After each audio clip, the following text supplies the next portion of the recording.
you guys. Is that better?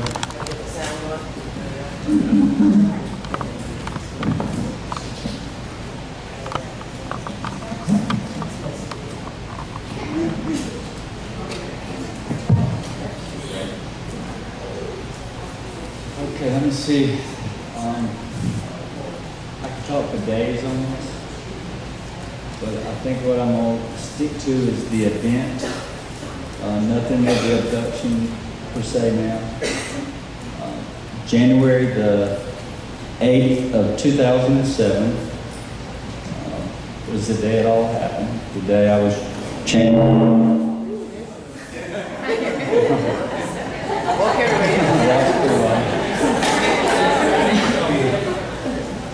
But anyhow, give you a little history.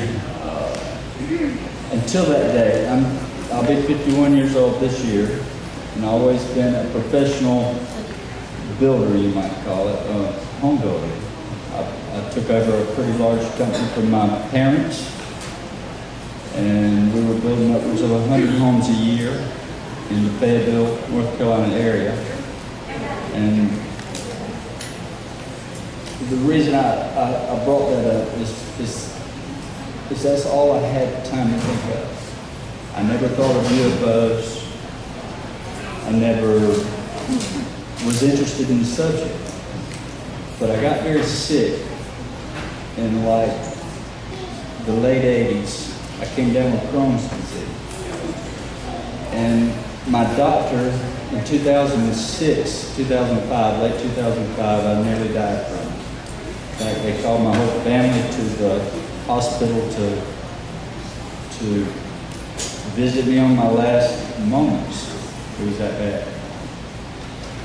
And I pulled through that, but still sick.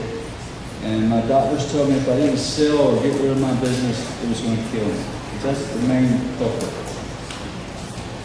So my wife sold the company while I was in the bed. I signed the documents in the bed. And was still very sick. I mean, I just couldn't get away from it. But on January the 7th, 2008, I had one house left to finish. And it was at Wilmington, or close to Wilmington, North Carolina, on the coast. And I took my oldest son, drove down, and I had a crewman working there. And if you saw the show, the UFO over the Fayetteville incident show, there was 3 guys on there, and they looked pretty rough. They're good guys, smart workers, good friends. And I've heard a lot of criticism of just wouldn't imagine. But that day, they came from the beach to my home to collect their money for the end of this job. And they were really happy. They wanted to celebrate. So they asked me, you want to go fishing? It was early in the day, about 2 o'clock. And I had the only 4-wheel drive truck between us. And where they wanted to go was on the Cape Fear River. And there's a cornfield that has a 2 dirt road that crosses this field. It's just big enough for a car to go through. So you drive across this cornfield, and when you get to the tree line on the other side, there's a road that goes through the woods down about a quarter of a mile down, a pretty good incline, to a muddy riverbank. So we drove in there about 2 that day, and wasn't much happening. It was in January, and it's pretty cool, like in the 50s that day. As we were, these guys were just having a good time, and as they were fishing, I kept walking around, walking through the woods looking for wildlife, and come back and check on them. And just before dark, they had lit a fire, decided they wanted to stay. So I said, well, I'm going to walk back to the field the way we came in. I'm going to walk back up the hill and see if I see any wildlife, because I like to see deer and turkeys and bears and that kind of thing. And there are a lot of them in there. So I thought maybe I could sneak up to the field and get a good sight. So as I left these guys, it was about 10 minutes after 5 in the day. Sick, very sick. I mean, it was to the point where I just about gave up, just sick. So I'm strolling along real slow, just full of wishing things were different.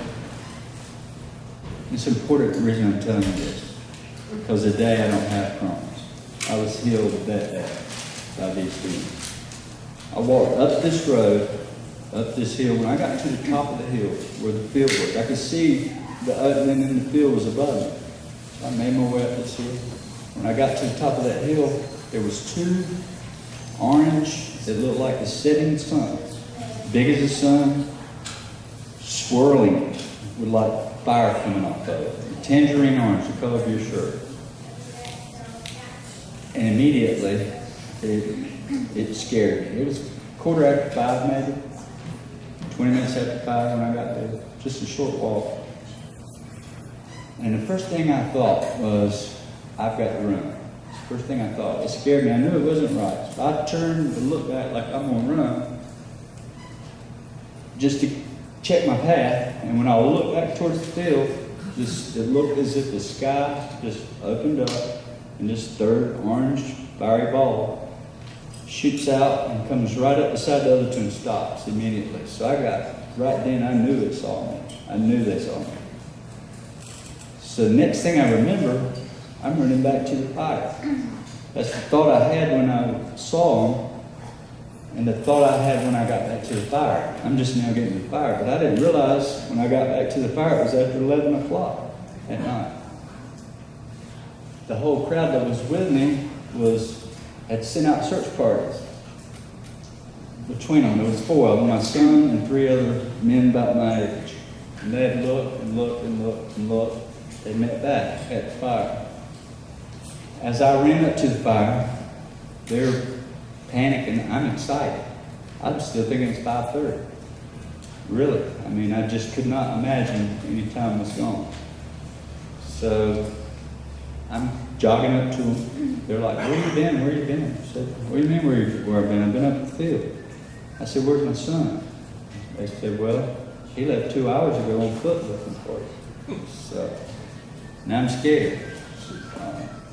He'd gotten lost in the woods because he walked further back into the woods. And it was dark, he had no flashlight. So I kept jogging. I jogged right on by him because I'm asking these questions as I'm getting to it. I went right on by him towards the back of that little grassy area, and I started calling out for Junior, my son Chris Jr. And he wouldn't answer. As I started making my way into the woods, I got about 10 feet into the brush. Dark, no flashlight, couldn't see a thing, it was cold. And he comes up from under the shrubs, crawling on me, just crying. And I get emotional. But he began to tell me about aliens. Now, I had just seen these UFOs. And that's all I remember seeing, is 3 orange balls. Now here my son is. I'm excited to see him and tell him when I get back to this big problem. My son's missing. These 3 guys are claiming they're searching for me. I find him now. He's telling me the story as he's in shock. I mean, his child is messed up. And still to this day, he has a hard time with it. But he begins to tell me as he was where he was at that portion of the woods, he was peering back down the road and he saw these red orbs, he called them, come from the way I went up the road. If you could just imagine a cul-de-sac that's an acre big of grass, that's about what it was like. He was past the cul-de-sac and woods, and they were coming from the road, 2 red balls. That's all I could say. He said as they got closer, he began to see it was 2 little beams about to fall. And they were glowing like light bulbs and had red eyes. He was crying. I never told him at that moment what I had seen. So I grabbed him by the arm, listening to him, and he's hysterical, 17 years old. I get back to the fire where the guys are, And they're all freaked out. And I still don't understand, because I've been gone and didn't know it. You couldn't make me believe I was gone over 20 minutes. But I started to get concerned because my watch is now saying after 11 o'clock. And I went up that hill at 5:15, 10 after 5 when I left. So the three men that were with us were still at the fire. We're all standing around, and they're all really, really freaking out.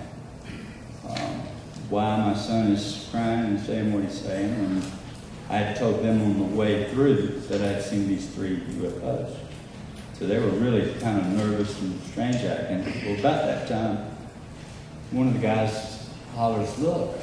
And what it looked like was, if I could say, it looked like the constellation of Orion or just some star formation just started moving out of its place. They all started zooming about. And then 3 of them come straight down over our heads and lands on the other side of the riverbank. Now, you're talking about pandemonium at that point. Set in quick. We made it to the truck with our fishing poles were still in the water, the fire was still going. And we all dove in that truck, and it's 4-wheel drive, and it's muddy, and it's tight. The mirrors scrub the trees going in and out.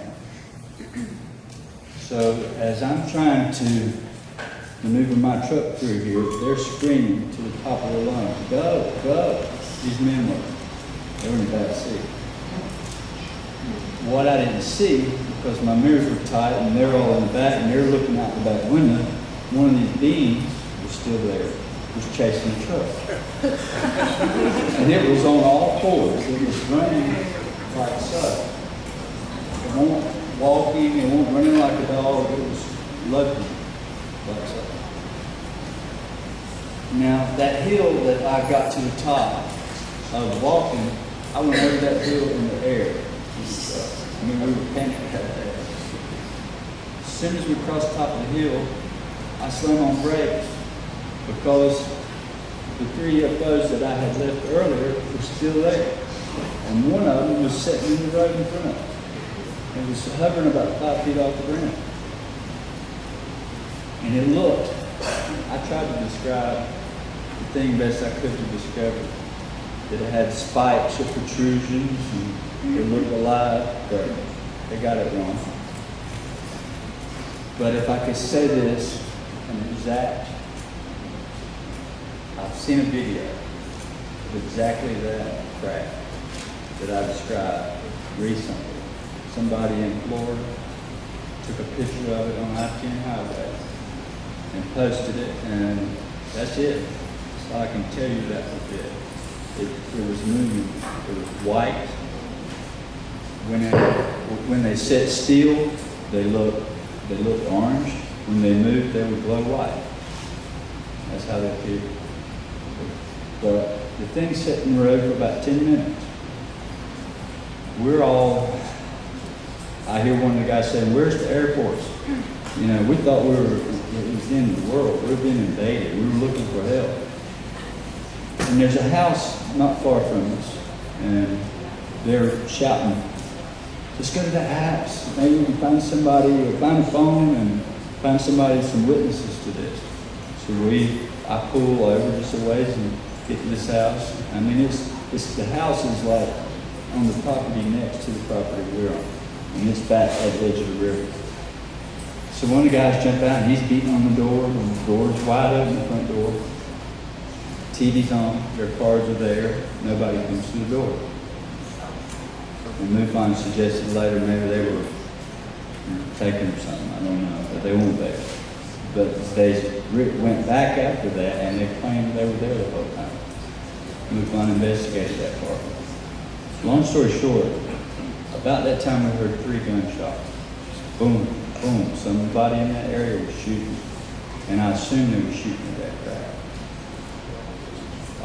They never followed up on that investigation part. But as the 3rd shot happened, this thing shaped like a football. It's alive, and it's white, and it looks like helicopter blades all over it. around it, under it, just going all over. It turns towards us and heads straight at the truck. And now, we had no way of defending. It was just, we were at the mercy, and you couldn't believe the language that's going on in this truck. The whole country board was really worried about right now. So the thing gets about 100 feet from us, 100, maybe 200 feet, and it starts going up. And as it came over the top of the truck, I could have shot it with a slingshot through the sunroof. It gets just behind us at the tops of the trees. It turns north and shoots out like a bullet and goes out of sight. So naturally, I floored it. All across the cornfield we went, got to the paved road, and we start home. They're fighting over who gets to go home first. I mean, really. One guy, we ended up going 2 miles out of the way to drop this person off first, because he won that fight. On the way home, there's this big high-tension power line, big one. And as we were approaching this power line, it's only a mile from the river where we just were. I only lived 3 miles from it. And these guys live between me and there. This big, giant, triangular-looking craft, it was black, it was dark, but it had rows of lights across the back, was sitting, hovering over top of this power line. I mean, we were nearly up under it. I mean, the edge of it was the first pole over, which was probably 100 yards or so. Well, I wouldn't stop. I wasn't scared for some reason like they were. I was curious, but no, they wouldn't want to stop. They were fighting. So we took the first guy home, turned around, came back a ways and dropped the other 2 guys off. They lived beside one another. So my son and I start home. We get home. It's about an hour later, I guess, from the time of the river to dropping everybody off to getting home, less than an hour. My son's still hysterical, still crying, still upset. And he begins to, excuse me a minute, look. He begins to lock the doors, windows, and everything, pull the blinds down. But this is memories. It's hard to deal with it. So about 30 minutes later, we hear something come over the house. And my initial thought was it's a helicopter. As it came right over the top of my house. And we live in Newport Crag, so it's not uncommon to see helicopters, but not very often. I mean, once a year you might see one in my area. Normally, I've been seeing a lot lately, but they're not military. They're black-looking helicopters. Or some have state troopers written on them, flying treetop level. But thinking it was a helicopter, naturally I thought, well, maybe they've seen what we've seen, and they're going to investigate or so on. So, within about 5 minutes of that, my dad lives next door, and he has 15 hound dogs, deer hunting. He hunts deer and bears. I grew up doing the same.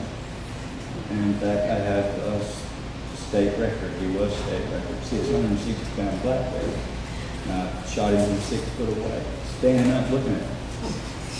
And today, I don't do any kind of hunting. I don't shoot a bug. I don't squish a bug. And it's all because of this incident. It changed me forever. Not only been healed, but everything about life has changed. But as the dogs started barking, 15 hounds behind the house can make a lot of noise. And the noise they were making was, there's something out there. It wasn't howling at the moon. You've heard, all of you have heard dogs when they hear something, see something that scares them. My first thought was, not UFO, I thought that was over, was that someone's breaking in the shop. My dad and I live on the same property. Basically, my father was born on his property. All that whole area. So I'm thinking someone's breaking in Dad's garage. So I go to the back door, and Christopher's got me by the shirt, said, "Don't go, Dad, don't go." I said, "Somebody's breaking in the garage, so I don't see who it is." But when I opened the back door, I had a Chesapeake Bay Retriever, big red dog. Looks like a Labrador, but she's big. They're a lot bigger. 110, 120 pounds. Well, her hair is standing up from her back to her neck, everywhere. And she's facing where the dog's pen is. And she's barking every breath. She looks up at me, and I kind of got nervous. I said, "Well, son, I'm going to follow. You can come with me or you can stay." So he grabs me by the shirt, and I'm behind this dog. And she goes straight to the dog kennel, and she stops, freezes, and she's staring into the woods and growling. And the other dogs, I can see them, and they're barking every breath, facing the woods behind the kennel. Pretty thick in there. And I thought, Junior, I said, "I'm going to send this red dog in after whoever's in there and have her flush them out." I'm thinking person, maybe a bear or deer or something. Because occasionally, in fact, we had to put a deer down in my backyard last week. They got hit by a car. I hated to do that. But it was missing one eye and it was messed up really bad. So the reason I say that, I'm thinking person, not alien. So I reached down, took my foot, and I bumped her on the rear, and I said, "Get him, girl." She immediately jumps in the woods, stick with it. I take off running back the way I came. And Christopher's with me. And when I got to the edge of the property, where it opens up, I run to the very back. And he takes off to the house. But I didn't know it. I thought he was still behind me. When I get to the back of the property, I'm running, and I'm out of breath. And I get to this big old oak tree, huge, right in the edge of the forest. And I run up against it, and I got my hand against it. And I'm looking to where the dog's coming from. And I can hear it coming, barking, growling, snarling. So I looked back behind me to see if Christopher was there. And when I did, there's this 4-foot tall, glowing entity, alien being standing 4 foot, 5 foot from me. It's behind me now. And I had to get behind me, and my dog, and it's all back this way. So I backed up, put my hands just like this.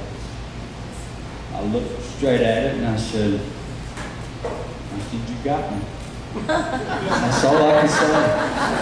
I said, "You got me." I surrendered. It looked at me. It never moved. It was glowing. It was 3.5, 4 feet tall. It looked like a person, a child. It didn't have a great big odd head. It had the characteristics of a 4-year-old child, except that it appeared it was dipped in some sort of plastic or glass that was reflective. It was shiny. It was glowing like the color of the moon, the whole being. It lit up the ground around it. And it had some sort of swimming type goggles, if you see them round, swimming goggles on, and they were red. They protruded out, and when they would look at you, one eye would open like a shutter, each one individually. So about that time, my big dog, I hear her still coming. She's in the woods behind me, where I was basically. And as she gets closer, this beam just disappears immediately. But the dog comes right on by me running, barking, and runs another 1/4 mile on back past where I was standing, just basically out of hearing. And I hate to say, after that, I lost that dog. She died.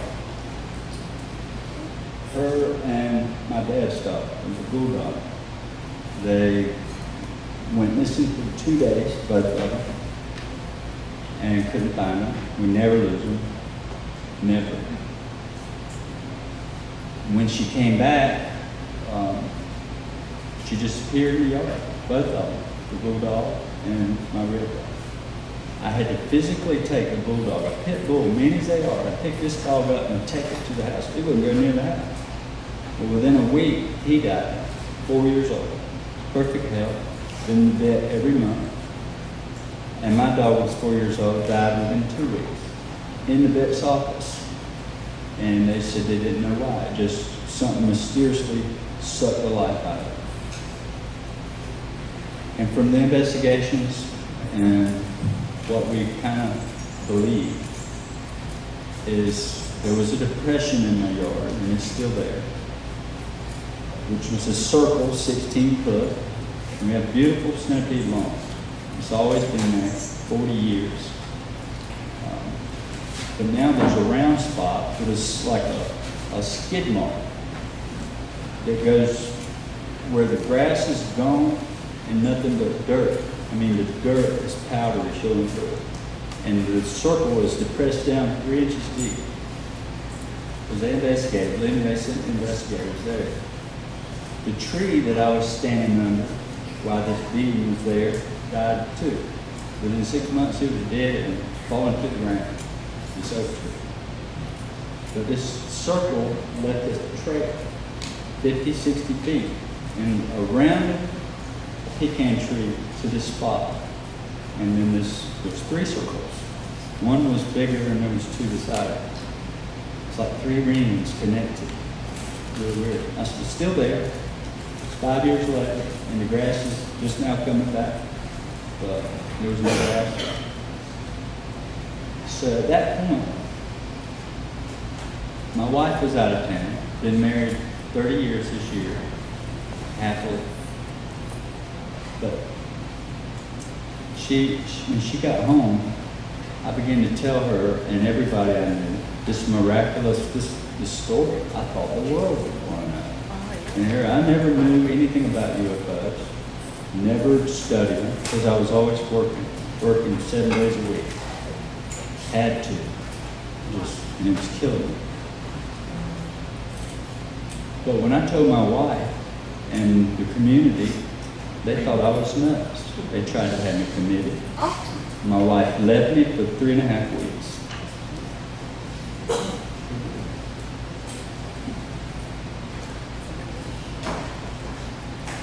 But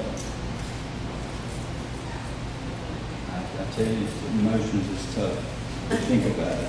It's all too real, the whole thing. So she comes home after a month. 10 minutes. Okay, I'm back. She comes home after a month, and she's in and out, but we're not talking. So she threatens me not to tell this story. People think I'm nuts. So I kind of went in depression for about 8 or 10 months, roughly 10 months. This was in January. It was October, the 1st of October. I made a decision to where if she was going to leave me permanently, that's okay, but I had to tell somebody my story because I was about to get up from it. So I see this UFO Files TV on show on TV. I never looked for UFO shows, but after that I was searching everything, and I see MUFON. So I go on the computer and I type in, it says report your sighting. I put it in there and didn't hit send. For 2 weeks I agonized over should I hit send. And finally I did. I made that decision to end my marriage, to report this. I hit the button, I thought, well, that's off my chest and I feel better. I thought I'd never hear nothing else out of it. Well, within a week or less, I had investigators from California and Maryland and all over calling my house, wanting to come visit. And I'm like, oh my Lord, I'm just going to start a problem with the family all over again. So I quit talking about it. I quit communicating with MUFON. They kept bugging me. And in January, which had been a year later, I finally agreed to an interview. But let me tell you what's funny. During that time, I was praying, Lord, let my family and wife, children see something so they believe what I'm telling them.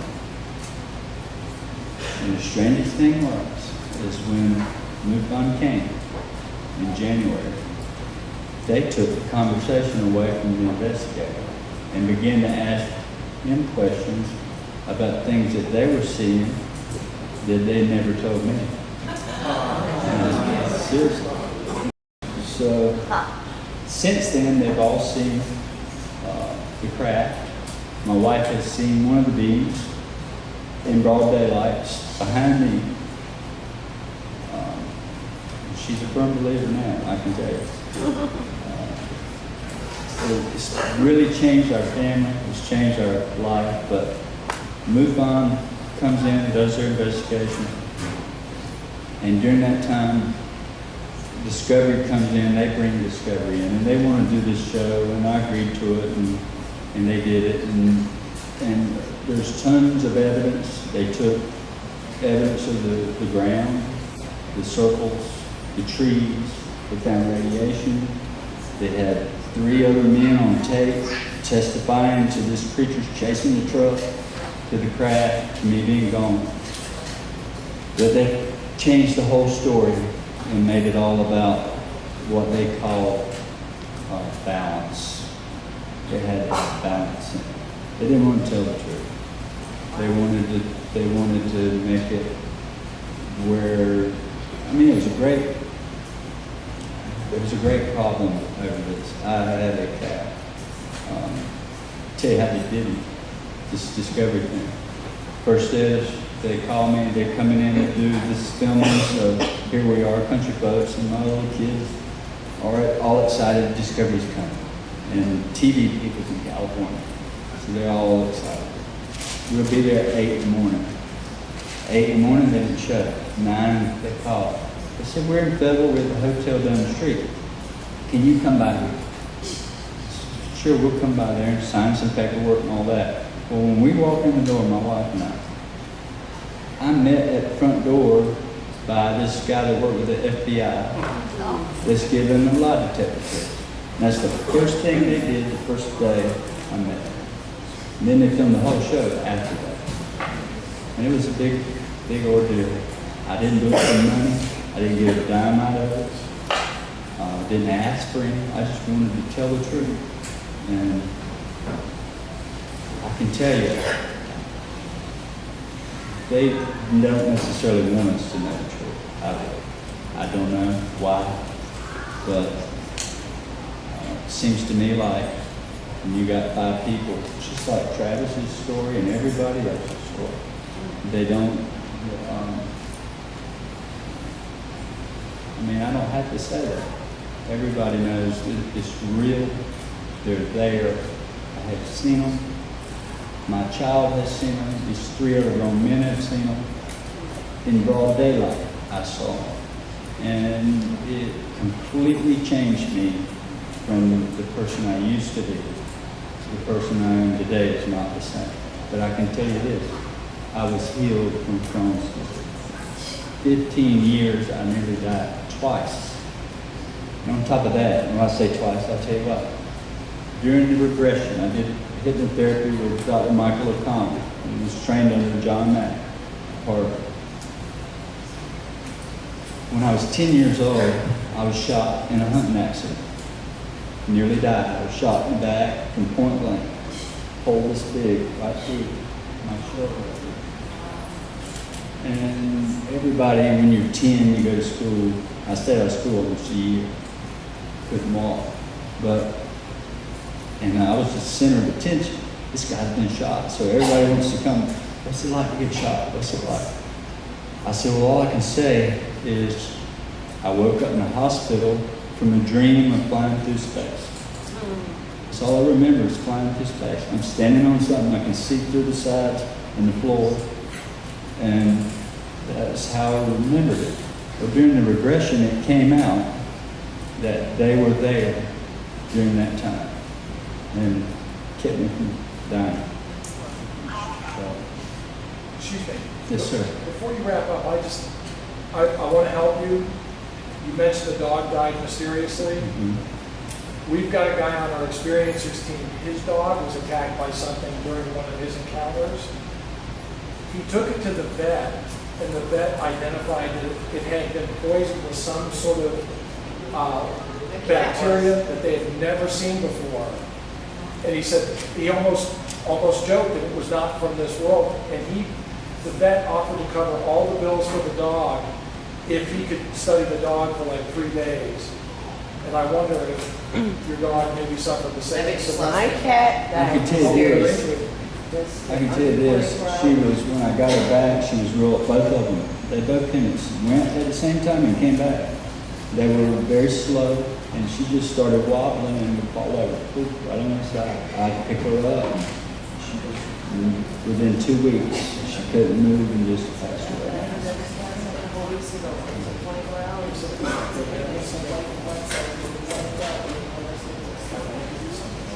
But I appreciate you guys having me.